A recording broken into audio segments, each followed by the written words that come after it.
Assalamualaikum warahmatullahi wabarakatuh. Anto adalah seorang pemuda berusia 24 tahun yang berasal dari sebuah desa kecil di Jawa. Sejak kecil, ia sudah terbiasa hidup dalam keterbatasan. Orang tuanya hanyalah petani biasa yang penghasilannya tidak menentu. Sebagai anak sulung dari 3 bersaudara, Anto merasa bertanggung jawab untuk membantu keluarganya keluar dari kemiskinan. Setelah lulus SMA, ia mencoba berbagai pekerjaan di kota, tetapi gaji yang didapat tidak cukup untuk memenuhi kebutuhan hidupnya, apalagi mengirim uang ke orang tuanya di desa. Hingga akhirnya, seorang teman menyarankan agar ia mencoba menjadi tenaga kerja Indonesia TKI di Jepang. Awalnya, Anto ragu. Jepang adalah negara asing dengan budaya dan bahasa yang jauh berbeda dari tempat asalnya. Namun, setelah mendengar bahwa gaji TKI di Jepang jauh lebih besar dibandingkan di Indonesia, ia mulai tertarik. Dengan penuh tekad, ia mendaftar program magang kerja dan mengikuti berbagai pelatihan selama beberapa bulan. Setelah melalui proses panjang, akhirnya Anto mendapatkan kontrak kerja sebagai perawat lansia di sebuah rumah pribadi di Jepang. Di sisi lain, Minami Kawakita adalah seorang wanita Jepang berusia 28 tahun. Ia berasal dari keluarga terpandang dan cukup berada. Sejak muda, ia dididik untuk menjadi wanita mandiri dan sukses dalam karir. Minami bekerja sebagai pemilik butik pakaian mewah di Tokyo dan memiliki kehidupan yang mapan. Namun, dalam hal percintaan, hidupnya tidak seberuntung kariernya. 2 tahun lalu, ia menikah dengan seorang pria dari keluarga kaya. Sayangnya, pernikahan mereka tidak bahagia. Suaminya adalah seorang pria dingin dan sibuk dengan pekerjaannya sendiri. Bahkan selama 2 tahun pernikahan, mereka tidak pernah sekalipun berhubungan intim. Minami awalnya berpikir bahwa keadaan itu akan berubah seiring waktu. Namun, semakin lama, ia merasa pernikahannya seperti hubungan tanpa makna. Suaminya tidak pernah memperhatikannya, tidak pernah menunjukkan kasih sayang, dan seakan menikah hanya demi status sosial. Hingga akhirnya, mereka memutuskan untuk bercerai. Setelah bercerai, Minami kembali tinggal di rumah keluarganya. Di sana, ia tinggal bersama ayahnya yang sudah lanjut usia dan sakit-sakitan. Sebagai anak perempuan satu-satunya, Minami merasa bertanggung jawab merawat ayahnya, tetapi kesibukan pekerjaannya membuatnya sulit untuk selalu berada di rumah. Atas saran seorang teman, ia memutuskan untuk mencari seorang perawat yang bisa merawat ayahnya.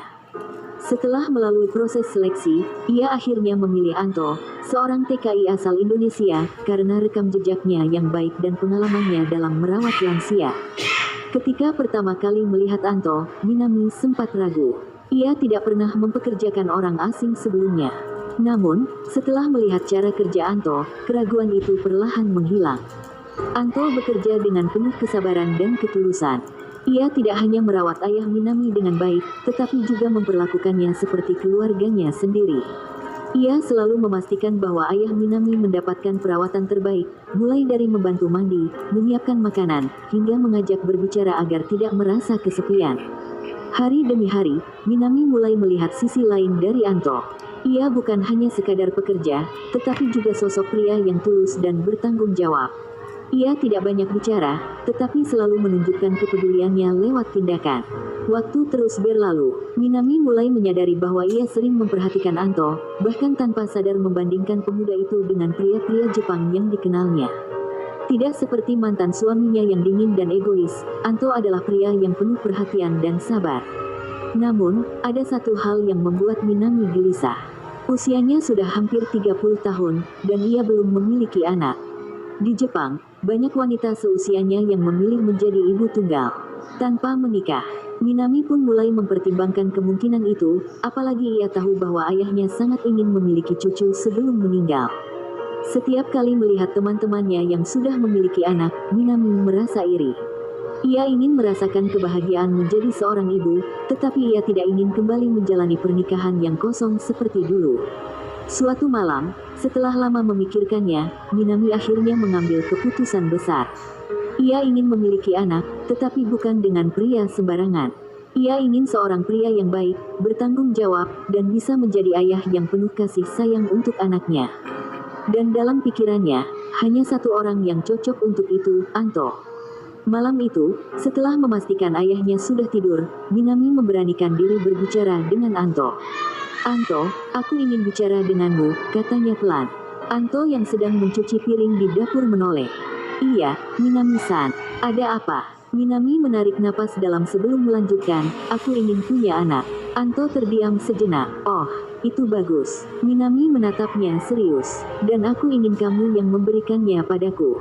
Anto tersentak, piring di tangannya hampir jatuh. Minami-san, apa maksudnya? Minami menatapnya dalam. Aku ingin kamu menjadi ayah dari anakku. Anto merasa dunia seakan berhenti sejenak. Ia tidak pernah menyangka akan mendengar permintaan seperti ini dari majikannya. Melihat ekspresi terkejut di wajah Anto, Minami segera menambahkan, aku tidak memaksamu. Jika kamu tidak mau, aku akan mencari cara lain. Tapi aku berharap kamu mau membantuku. Anto terdiam lama. Ia seorang muslim yang taat, dan hubungan di luar nikah adalah sesuatu yang tidak sejalan dengan keyakinannya. Namun, ia juga tidak bisa mengabaikan permintaan Minami begitu saja. Setelah berpikir panjang, ia akhirnya berkata, Minami-san, ini keputusan besar. Aku butuh waktu untuk memikirkannya. Minami mengangguk. Aku mengerti. Aku akan menunggu jawabanmu. Malam itu, Anto tidak bisa tidur. Ia terus memikirkan permintaan Minami. Ia tahu ini bukan sekadar tentang membantu seseorang memiliki anak, tetapi juga tentang tanggung jawab besar yang akan menyertainya. Keesokan harinya, setelah mempertimbangkan segala hal, Anto akhirnya mengambil keputusan. Ia menemui Minami dan berkata, Minami-san, aku akan membantu. Tapi ada satu syarat. Minami menatapnya penuh harap. Apa itu? Anto menatapnya serius. Jika nanti kamu benar-benar hamil, kamu harus mempertimbangkan untuk menikah denganku. Minami terdiam sejenak, lalu tersenyum tipis. Baik, jika aku hamil, aku akan menikah denganmu. Dan dengan itu, babak baru dalam kehidupan mereka pun dimulai. Hari-hari setelah kesepakatan itu terasa berbeda bagi Anto. Setiap kali bertemu dengan Minami, ia merasa canggung. Meskipun ia sudah setuju untuk membantu, hatinya masih dipenuhi berbagai pertanyaan. Apakah ini keputusan yang benar? Bagaimana jika sesuatu yang tidak diinginkan terjadi? Sementara itu, Minami tampak lebih tenang. Setelah bertahun-tahun menahan keinginan untuk menjadi seorang ibu, kini ia merasa harapannya akan segera terwujud. Namun, ada satu hal yang membuatnya sedikit gelisah, ia sama sekali tidak memiliki pengalaman dalam hal ini. Suatu malam, setelah memastikan ayahnya sudah tidur, Minami mendekati Anto yang sedang mencuci piring di dapur. Anto, bisakah kita mulai malam ini? Tanyanya dengan suara pelan. Anto terkejut, jantungnya berdegup kencang. Meskipun ia sudah menyetujui kesepakatan ini, mendengar Minami mengatakannya secara langsung tetap saja membuatnya gugup. Maksud Minami-san, sekarang? Tanyanya ragu. Minami mengangguk pelan. Ya, aku sudah menghitung masa suburku, dan sebaiknya kita tidak menunda. Anto menarik napas dalam. Ia tahu ini akan terjadi cepat atau lambat, tetapi ia tetap merasa tegang. Setelah berpikir sejenak, ia mengangguk. Baik, Minami-san. Minami tersenyum tipis, lalu berkata, ayo ke kamar mandi. Anto terkejut. Di kamar mandi. Minami mengangguk. Ya, aku pikir itu tempat yang paling aman dan privasi terjaga. Meskipun agak canggung, Anto mengikuti Minami menuju kamar mandi. Minami masuk lebih dulu, lalu menutup pintu dan mengunci dari dalam. Suasana menjadi hening sejenak. Minami menyalakan air hangat dari shower. Uap air mulai memenuhi ruangan, menciptakan suasana yang semakin membuat Anto gugup. Ia tidak pernah membayangkan dirinya berada dalam situasi seperti ini, apalagi dengan majikannya sendiri. Minami berusaha bersikap tenang, tetapi dalam hatinya, ia juga merasakan ketegangan. Selama ini, ia hanya membaca teori tentang hal ini dari buku atau internet, tetapi mengalaminya langsung adalah hal yang berbeda. Setelah beberapa menit berlalu, Minami berkata dengan suara pelan, Anto, kita mulai sekarang. Anto mengangguk, mencoba menenangkan dirinya. Namun, saat mereka hendak memulai, sesuatu yang tidak terduga terjadi. Minami tiba-tiba merasa gugup dan panik. Tunggu, aku tidak tahu harus bagaimana, katanya sambil menunduk. Anto bisa merasakan kegelisahan Minami. Ia pun mencoba menenangkannya. Minami-san, kita bisa lakukan ini perlahan. Jangan terburu-buru. Minami mengangguk, tetapi rasa canggung di antara mereka semakin terasa. Anto pun merasa tidak nyaman. Situasi ini tidak seperti yang ia bayangkan. Ia bisa merasakan bahwa Minami sebenarnya belum benar-benar siap. Beberapa kali mereka mencoba, tetapi tetap saja ada sesuatu yang menghambat. Minami terlalu tegang, dan Anto juga tidak bisa berkonsentrasi. Setelah beberapa saat, Minami akhirnya menghela napas panjang dan berkata, "Maaf, Anto, aku tidak bisa." Anto menatapnya dengan lembut. "Tidak apa-apa, Minami-san. Mungkin kita butuh waktu." Minami menunduk, merasa sedikit kecewa. Ia benar-benar ingin segera memiliki anak, tetapi ternyata ini lebih sulit daripada yang ia bayangkan. Setelah kejadian malam itu, hubungan mereka kembali normal, tetapi ada sedikit perubahan. Minami terlihat sedikit lebih pendiam, sementara Anto tetap berusaha bersikap profesional seperti biasa. Waktu berlalu, Minami berharap ada keajaiban, tetapi setelah sebulan berlalu, ia menyadari bahwa dirinya belum juga hamil. Ia mulai merasa cemas. Suatu hari, ia memutuskan untuk memeriksakan diri ke dokter kandungan. Setelah menjalani beberapa tes, dokter mengatakan bahwa kesehatannya baik dan tidak ada masalah dalam kesuburannya. Yang Anda butuhkan adalah ketenangan dan suasana yang lebih nyaman, kata dokter. Stres dan tekanan bisa membuat tubuh sulit untuk menerima kehamilan. Minami mengerti maksud dokter. Ia selama ini terlalu memaksakan diri dan tidak membiarkan semuanya berjalan secara alami. Mungkin itu sebabnya ia merasa kesulitan saat pertama kali mencoba dengan Anto. Setelah keluar dari klinik, Minami mulai berpikir ulang. Mungkin mereka harus mencoba lagi, tetapi kali ini dengan cara yang lebih santai. Ia tidak ingin mengulang kesalahan yang sama. Malam harinya, Minami menemui Anto di ruang makan. "Anto, aku ingin minta maaf," katanya pelan. Anto menatapnya dengan bingung. "Maaf, untuk apa, Minami-san?" "Untuk waktu itu, aku terlalu memaksakan diri. Aku sadar aku belum siap," ujar Minami. Anto tersenyum tipis. "Tidak apa-apa, Minami-san. Aku mengerti." Minami menghela napas panjang. "Aku ingin mencoba lagi, tetapi dengan cara yang berbeda." Anto terdiam sejenak, lalu bertanya, "Cara yang berbeda?" Minami mengangguk. "Kali ini, di tempat yang lebih nyaman." Anto mulai memahami maksud Minami. Ia tahu bahwa mereka akan mencoba lagi, tetapi kali ini bukan di kamar mandi. Malam itu, Minami kembali menghitung masa suburnya. Ia tidak ingin melewatkan kesempatan lagi. Dengan hati yang lebih tenang, ia mempersiapkan dirinya untuk mencoba sekali lagi, tetapi kali ini dengan cara yang lebih baik. Namun, satu hal yang pasti, kali ini mereka tidak akan melakukannya di kamar mandi lagi. Setelah kegagalan pertama di kamar mandi, Minami mulai memahami bahwa segalanya tidak bisa dilakukan secara terburu-buru. Ia perlu menciptakan suasana yang lebih nyaman, baik untuk dirinya maupun Anto. Kali ini, ia ingin mencoba dengan cara yang lebih baik, di tempat yang lebih hangat dan tenang, yaitu di kamar tidurnya. Sejak pertama kali mereka mencoba, Minami mulai lebih memperhatikan Anto. Ia menyadari bahwa pemuda asal Jawa itu bukan hanya pekerja keras, tetapi juga pria yang penuh tanggung jawab. Anto selalu sigap merawat ayahnya, memasak makanan sehat, bahkan menghiburnya ketika sedang merasa kesepian. Minami juga mulai memahami bahwa Anto memiliki prinsip yang kuat. Meskipun ia telah setuju untuk membantunya memiliki keturunan, Anto tetap berpegang teguh pada nilai-nilai yang diyakininya. Ia tidak pernah bertindak gegabah dan selalu memastikan bahwa apa yang mereka lakukan bukan sekadar nafsu, melainkan keputusan besar yang harus dipikirkan matang-matang. Malam itu, Minami kembali menghitung masa suburnya. Dari hasil perhitungan, malam ini adalah waktu terbaik bagi mereka untuk mencoba lagi.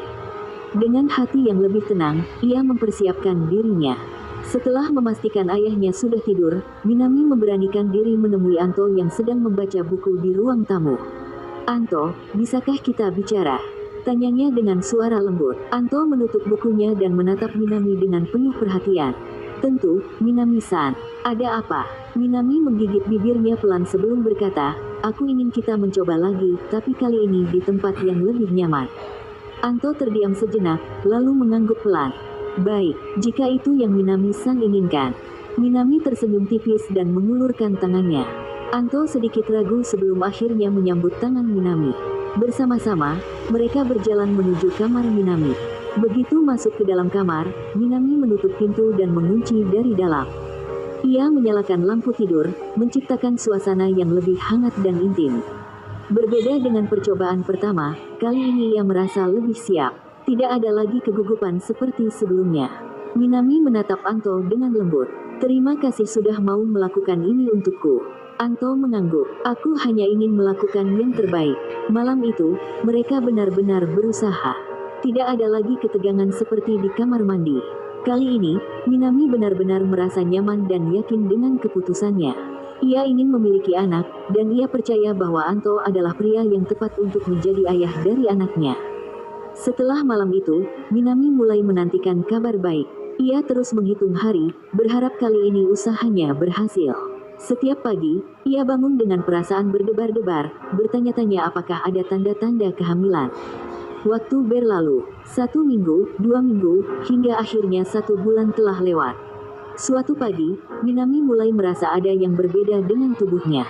Ia merasa lebih cepat lelah, mudah mual, dan indera penciumannya menjadi lebih sensitif. Saat mencium aroma kopi di dapur, perutnya langsung terasa mual. Minami terdiam. Ia tahu tanda-tanda ini. Bisa jadi, ia hamil. Tanpa menunggu lama, Minami segera pergi ke apotek dan membeli alat tes kehamilan. Begitu kembali ke rumah, ia langsung masuk ke kamar mandi dan melakukan tes. Jantungnya berdegup kencang saat menunggu hasilnya.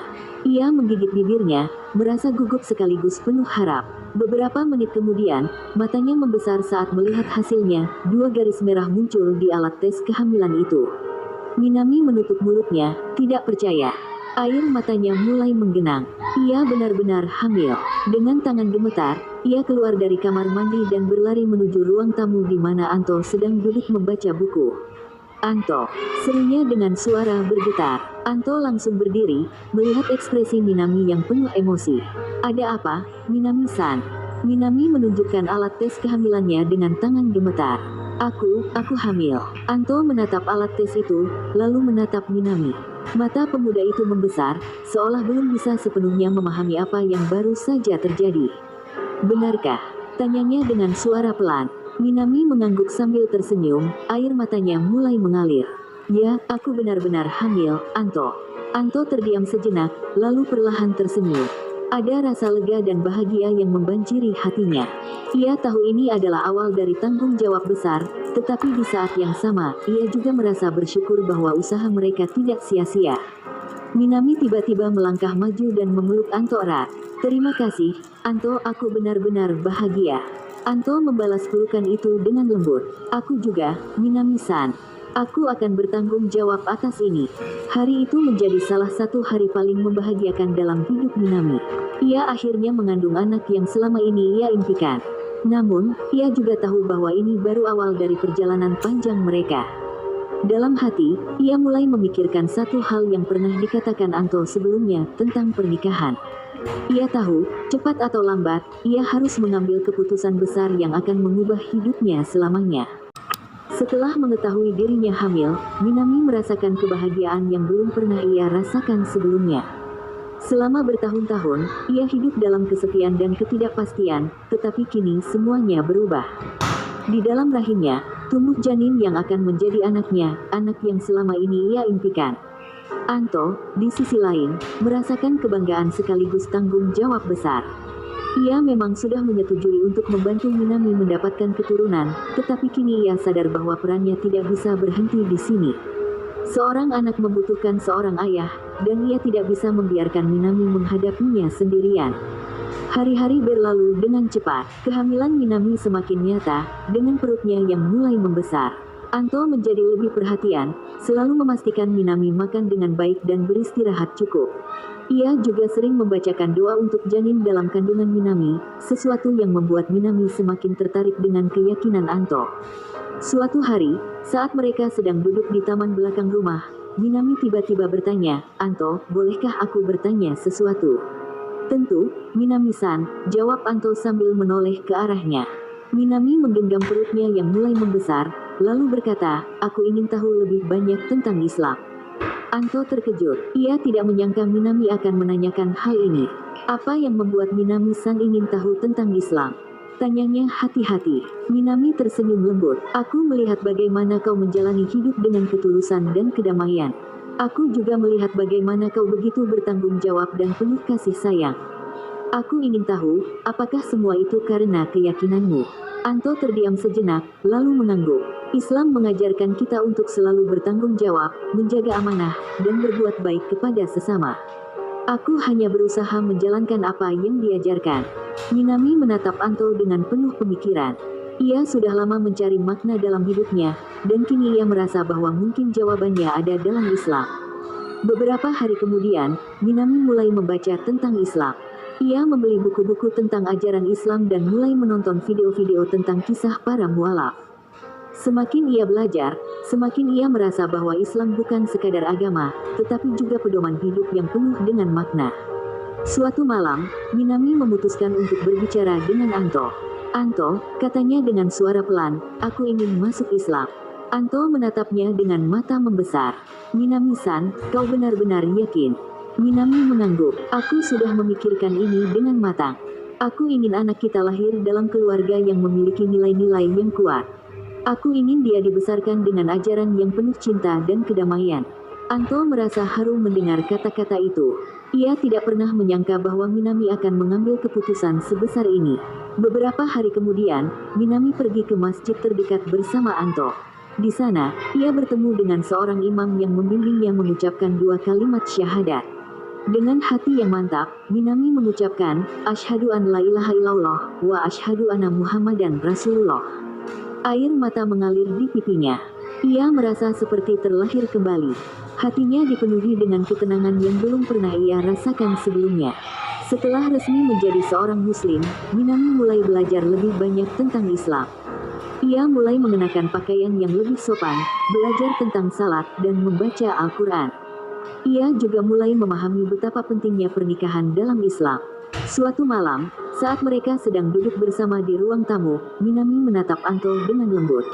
Anto, katanya pelan, aku ingin kita menikah. Anto terkejut, tetapi ia bisa melihat ketulusan dalam mata Minami. Aku ingin anak kita lahir dalam keluarga yang sah. Aku ingin membesarkannya bersama-sama, sebagai suami dan istri, lanjut Minami. Anto tersenyum. Ia sudah lama memikirkan hal ini, tetapi ia tidak ingin memaksakan Minami. Kini, mendengar Minami sendiri yang menginginkannya, hatinya dipenuhi dengan kebahagiaan. Beberapa minggu kemudian, mereka mengadakan akad nikah sederhana di masjid, disaksikan oleh beberapa teman muslim dan seorang ustaz yang menjadi wali bagi Minami. Dalam prosesi yang hikmat, Anto mengucapkan ijab kabul dengan lancar, dan Minami resmi menjadi istrinya dalam Islam. Hari itu menjadi salah satu hari paling bersejarah dalam hidup mereka. Minami tidak hanya mendapatkan seorang suami, tetapi juga sebuah keluarga baru yang akan selalu mendukungnya.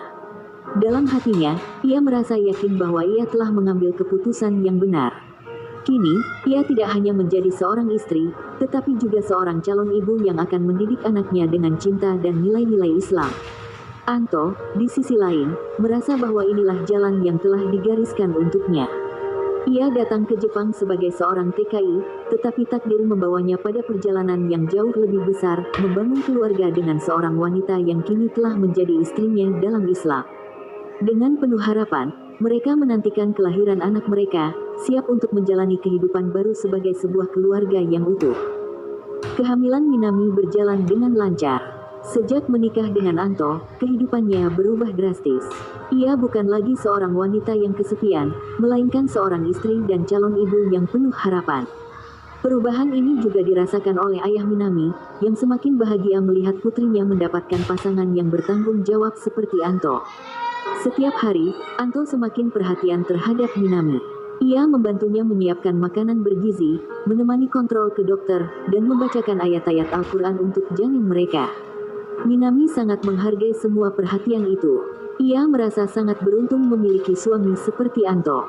Hari demi hari berlalu, dan akhirnya Minami memasuki bulan ke-9 kehamilannya. Perutnya semakin membesar, dan ia mulai merasakan kontraksi kecil. Dokter mengatakan bahwa waktu persalinan semakin dekat. Pada suatu malam, sekitar pukul 2 dini hari, Minami terbangun dengan rasa nyeri luar biasa di perutnya. Ia menggigit bibir, mencoba menahan sakit, tetapi rasa itu semakin menjadi-jadi. Dengan napas tersengal, ia mengguncang bahu Anto yang tertidur di sampingnya. Anto, aku merasa sakit, ucapnya dengan suara bergetar. Anto segera terbangun dan melihat wajah Minami yang menahan kesakitan.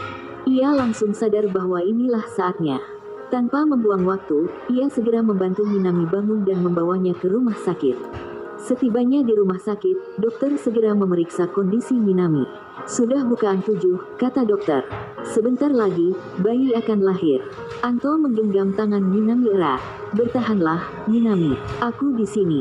Minami mengangguk, meski rasa sakitnya semakin kuat. Ia mencoba mengatur napas seperti yang diajarkan dokter selama kelas persalinan. Beberapa jam kemudian, saat matahari mulai terbit, proses persalinan mencapai puncaknya. Minami berjuang dengan sekuat tenaga, keringat mengalir deras di wajahnya.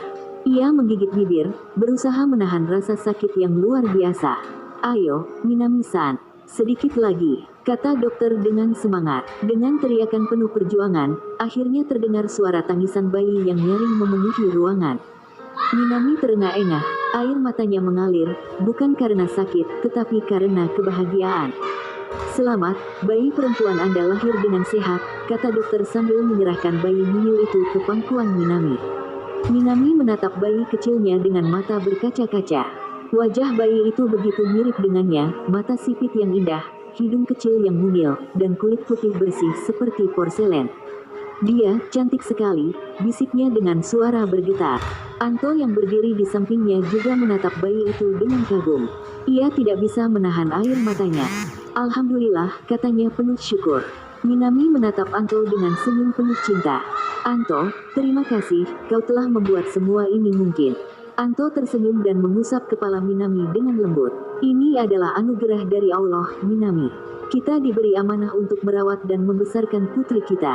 Beberapa saat kemudian, seorang perawat datang untuk membantu membersihkan bayi dan memberikan pakaian kecil untuknya. Saat bayi itu kembali ke pelukan Minami, ia menatap wajah mungilnya dengan penuh kasih. Apa kita sudah punya nama untuknya? Tanya Minami sambil menoleh ke Anto. Anto tersenyum. Bagaimana kalau kita beri nama Aisa Sakura? Aisa dalam Islam berarti hidup dengan baik, dan Sakura melambangkan keindahan dan ketahanan dalam budaya Jepang. Minami tersenyum haru. Aisa Sakura, nama yang indah. Hari itu menjadi hari paling bahagia dalam hidup mereka. Minami, yang dulu merasa hidupnya hampa, kini telah memiliki keluarga kecil yang utuh. Ia bukan hanya seorang ibu, tetapi juga seorang istri yang menemukan kebahagiaan sejati dalam pernikahannya dengan Anto. Anto, yang dulu hanya seorang TKI sederhana, kini menjadi seorang suami dan ayah yang memiliki tanggung jawab besar. Namun, ia tidak merasa terbebani.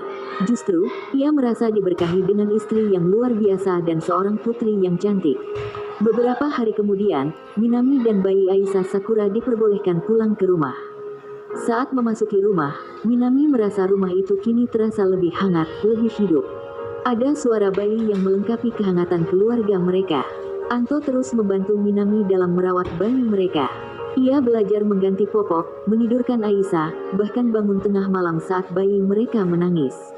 Melihat Anto yang begitu penuh kasih sayang kepada putri mereka, Minami merasa semakin yakin bahwa ia telah memilih pria yang tepat sebagai ayah dari anaknya. Sementara itu, ayah Minami juga sangat bahagia melihat cucunya lahir dengan sehat. Ia sering duduk di dekat Aisa, menatapnya dengan mata penuh kebanggaan.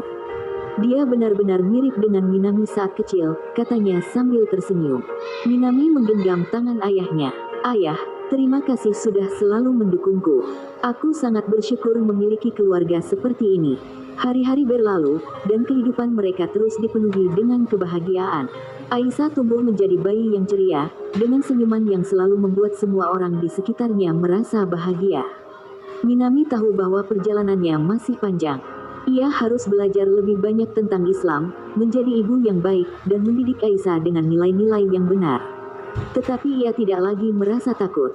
Ia memiliki Anto di sisinya. Ia memiliki keluarga yang selalu mendukungnya. Dan yang paling penting, ia memiliki keyakinan yang kuat bahwa kehidupannya kini berada di jalur yang benar. Dengan penuh harapan, Minami menatap masa depan, siap menjalani kehidupan baru sebagai seorang ibu dan seorang muslimah. Terima kasih sudah menonton sampai akhir. Jangan lupa untuk like, komen, dan bagikan video ini ke teman-teman kalian, agar lebih banyak yang mendapatkan manfaat dari cerita-cerita di NWH Story. Jangan lupa juga untuk subscribe dan aktifkan lonceng notifikasinya, supaya kalian gak ketinggalan video-video seru berikutnya. Sampai jumpa di cerita berikutnya. Wassalamualaikum warahmatullahi wabarakatuh.